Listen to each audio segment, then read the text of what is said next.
देखिए, जब हम पहली बार माँ बनते हैं ना, जब हम प्रेग्नेंट होते हैं तो हमारे अंदर इतने सारे सवाल होते हैं उस चीज़ को लेकर कि हमारे पेट में बेबी गर्ल है या बेबी बॉय है, वो थिंक अलग होती है। हमारी बॉडी में बहुत सारे चेंजेस होते हैं, इधर हार्मोनल्स चेंज होता है, इधर हमको क्या करना है कुछ समझ में नहीं आता है। कुछ छोटी चीज़ हो जाएगी तो हम गूगल में सर्च करने लगते हैं, क्योंकि हमें एक्सपीरियंस नहीं होता है उस चीज़ों का ना।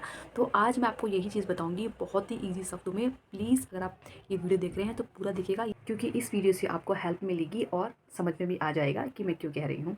देखिए, मेरी 7 और 8 मंथ में जब वाटर लीकेज हुआ था, तब मुझे इतना पता नहीं था। जब मेरा 7 मंथ में हुआ तो मुझे पता नहीं चला, मैं सोची कि नॉर्मल है। मैं रेस्टरूम गई थी, मैं सोची शायद यूरिन है, ऐसा बोलकर मैंने उसको छोड़ दिया, लेकिन वो थोड़ा लीक होकर वो वहीं स्टॉप हो गया था। तो मुझे पता नहीं था, मैंने इतना ध्यान नहीं दिया था। लेकिन 8 मंथ में, जब मैं 8 मंथ में आई, मैं तो ऐसा कुछ काम भी नहीं कर रही थी कि मैंने कुछ हैवी उठा लिया, और सभी कुछ मेरे हस्बैंड ही कर रहे थे। मैं नॉर्मली वॉक कर रही थी क्योंकि डॉक्टर ने मुझे वॉक करने के लिए बोला था।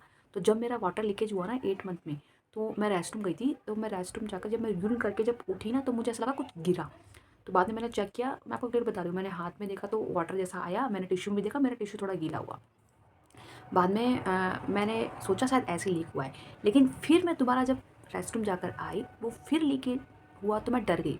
तो मैंने अपने डॉक्टर को कॉल किया, मैंने अपने डॉक्टर से बोला कि मैडम मुझे ऐसा हो रहा है, मेरा वाटर लीकेज हो रहा है। उन्होंने बोला मैं ऐसे कुछ नहीं बोल सकती हूँ, आप हॉस्पिटल आ जाओ। फिर क्या था, देखो फर्स्ट प्रेगनेंसी एक्सपीरियंस नहीं है, एक्चुअली फर्स्ट प्रेगनेंसी है ना, तो हम लोग डर जाते हैं और हम जल्दी से कुछ भी डिसाइड नहीं कर पाते, सीधे भागते हैं क्या करना है क्या नहीं, क्योंकि हमें सीधा फिर डॉक्टर दिखाई देता है। वो चीज़ मैं आपको आगे बताऊंगी। अब मैं आपको ये बात क्यों कह रही हूँ, जब मैं डॉक्टर के पास गई तो उन्होंने मेरा एग्जामिनेशन किया, वेजाइनल एग्जामिनेशन। बाप रे, बहुत पेन होता है उसमें।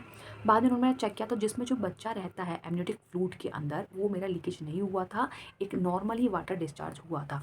वो क्या था, कहने का सेंस ये है कि अगर आपका वाटर लीकेज किस टाइप का हो रहा है, मैं आपको बता देती हूँ। एक नॉर्मल होकर स्टॉप हो रहा है तो ठीक है, तो आप क्या करना, आप नारियल पानी पीना, आप पानी की क्वांटिटी ज़्यादा बढ़ा देना, स्पाइसी फूड, ये मसालेदार चीज़ मत खाना। लिक्विड फॉर्म में चीज़ जितना आप लोगे उतना आपके लिए बेस्ट होगा। और आपका जो, आपको अगर ऐसा लगेगा ना कि आपका एमनियोटिक फ्लूइड से पानी निकला है या कम हुआ है, क्योंकि कभी कभी क्या होता है ना, एमनियोटिक फ्लूइड से भी पानी निकलता है, बच्चा कहीं से वो चीज़ होल ओपन होता है, बाद में वो क्लोज हो जाता है, ऐसा बोला जाता है। लेकिन ऐसा कुछ बोल नहीं सकते। मेरे ख्याल से जब एमनियोटिक फ्लूइड पूरी तरह से फटेगा ना, तो वो रुकेगा नहीं। ठीक है।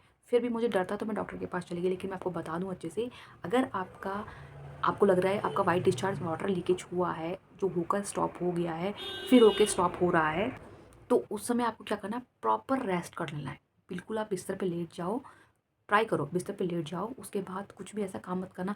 जितना रेस्ट करोगे, जितना सोओगे, जितना वाटर लिक्विड फॉर्म में चीज़ खाओगे, उतना ही आपके लिए बेस्ट होगा। हाँ, आपको डॉक्टर के पास कब जाना है ये बहुत ज़रूरी बात है। जब आपका वाटर लीकेज हो रहा है और वो स्टॉप नहीं हो रहा है, कंटिन्यू चल रहा है, मतलब ड्रॉप ड्रॉप करके गिर रहा है, आपको महसूस हो रहा है, या तो फिर वो निकलता ही जा रहा है, तो उस समय आपको नहीं रुकना है, आपको उस समय जाना ही है।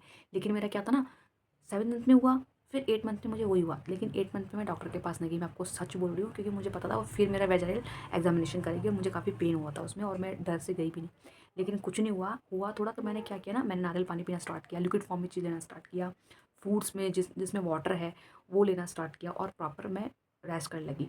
रेस्ट करने के बाद वो नॉर्मली पूरी तरह से बंद हो गया। और आपको बेबी मूवमेंट पे बिल्कुल ध्यान देना है, ये बहुत ज़रूरी है आपके लिए। तो आप डरना मत, घबराना मत कि हाय मेरा वाटर लीकेज हो रहा है, मुझे क्या करना चाहिए। मुझे अभी 15 दिन ही हुआ है मेरे बेबी हुए, तो घबराना मत अगर आपको।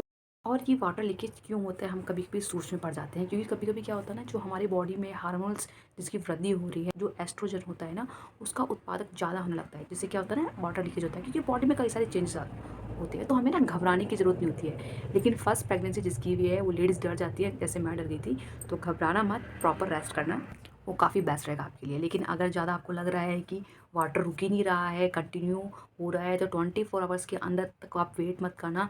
बेबी मूवमेंट हो रही है, आपको लग रहा है कि नहीं नाइट में ऐसा हुआ है तो मैं सुबह जाऊँगी, ऐसा मत करना। तुरंत जाना, ये आपकी सेहत के लिए और आपके बच्चे के लिए दोनों ही ज़रूरी है। अगर आपको कोई सवाल है तो आप मुझसे पूछ सकते हो, लेकिन अगर आपका वाटर लीकेज ज़्यादा हो रहा है तो प्लीज़ मत रुकिएगा, डॉक्टर के पास जाइएगा। अगर आपको लग रहा है कि आपका वाटर लीकेज होकर स्टॉप हो गया है, तो आपको प्रॉपर रेस्ट करना है, लिक्विड फॉर्म की चीज़ें लेनी है। ठीक है। तो अगर आप मेरे चैनल पर न्यू है तो प्लीज़ लाइक एंड सब्सक्राइब मेरे चैनल। Thank you, bye.